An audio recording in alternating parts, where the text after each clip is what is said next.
दोस्तों आज के एडिटोरियल में हम जानेंगे कि कैसे तर्क के युद्ध में अंधविश्वास का अंधकार जो है वो बढ़ता जा रहा है। जी हाँ, मैं Manish Kumar Soni, youth editor, world vision news. हाल ही में झारखंड से अंधविश्वास की एक ऐसी घटना सामने आई है जिसने मानवता को झकझोर दिया है। जी हाँ, नृशंसता, पाशविकता, बर्बरता एवं क्रूरता द्वारा हमारे सामने एक भयावह रूप में खड़ा अंधविश्वास का दानव आज हमारे सामने सोचने पर यह मजबूर कर दिया है कि क्या कोई समाज आज भी इतना अंधविश्वासी हो सकता है। हजारीबाग में अंधविश्वास की शिकार एक मां द्वारा अपनी ही बेटी की हत्या इसलिए कर दी गई क्योंकि उसका बेटा बीमार था। बीते दिनों गुमला में भी अंधविश्वास की कई घटनाएं में लोगों को मारे जाने की खबर मिली। झारखंड के विभिन्न जिलों में कभी डायन के नाम पर तो कभी तंत्र मंत्र और झाड़ फूक के नाम पर तो कभी भूत के नाम पर लगातार शोषण, हत्या, उत्पीड़न होते रहे हैं। झारखंड में अंधविश्वास केवल व्यक्तिगत आस्था तक सीमित नहीं है, बल्कि यह सामाजिक, आर्थिक और राजनीतिक संरचना का हिस्सा बने एक विकराल सामाजिक संरचना का रूप ले चुका है।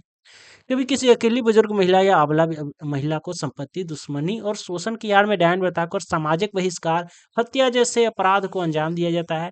वहीं कभी बीमारी, मानसिक समस्या या शारीरिक समस्या को तंत्र मंत्र और झाड़ फूंक से जोड़कर ओझागुनी के चक्कर में खुद को जानलेवा स्थिति में डाल दिया जाता है। एनसीआरबी की रिपोर्ट भी बतलाती है कि अधिकांश पीड़ितों में जो है वो महिलाएं हैं, बच्चे शामिल है, बुजुर्ग, विधवा, अबला शामिल है।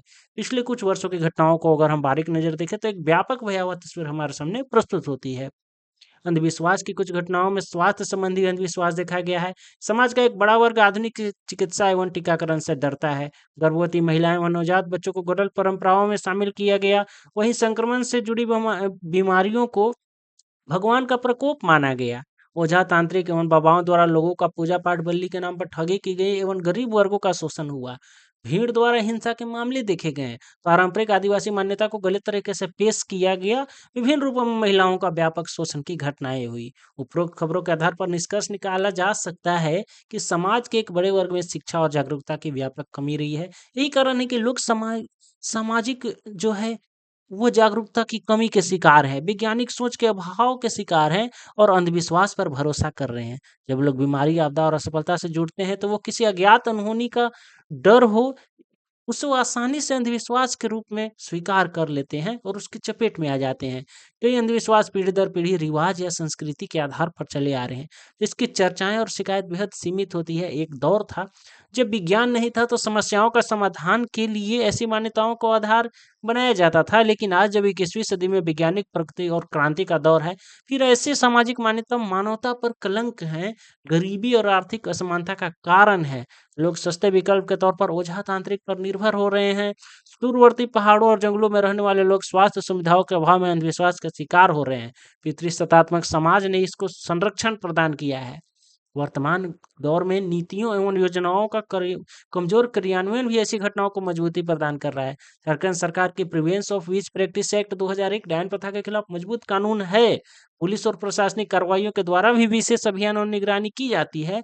पंचायत में भी जो है जागरूकता को बढ़ावा दिया जाता है और स्वास्थ्य, शिक्षा जैसे चीज़ों को मजबूती के साथ उपलब्ध कराया जाता है। फिर भी देश के विभिन्न राज्यों में अंधविश्वास के खिलाफ व्यापक पैमाने पर कानून होने के बावजूद भी कोई राष्ट्रीय कानून नहीं बन पाया है। भारत का संविधान हमें अनुच्छेद 51(a) के तहत नागरिकों में वैज्ञानिक सोच विकसित करने का कर्तव्य बतलाता है, लेकिन उपरोक्त प्रावधानों के बावजूद कानून का क्रियान्वयन में गंभीर कमी रही है। एक राष्ट्रीय कानून का अभाव है, सामाजिक दबाव, न्याय में देरी और जागरूकता में कमी इस खतरे को और गंभीर बना रहे हैं। अगर हमें विकसित भारत के लक्ष्य को पूरा करना है और संवैधानिक मूल्यों को आधार पर देश की तरक्की गढ़नी है, तो हमें संवैधानिक मूल्यों को सामाजिक मूल्य में बदलना होगा। गुलामी की हर जंजीर से मुक्ति के लिए अंधविश्वास रूपी दानों को मिटाना ही होगा। जी हाँ दोस्तों, तो ये मेरा एडिटोरियल आज के लिए अंधविश्वास पर एक करारा प्रहार था। तो आप भी अंधविश्वास के खिलाफ जागरूकता फैलाएं और इस मुहिम में हमारा साथ दें ताकि भारत को सशक्त और मजबूत बनाया जा सके। धन्यवाद।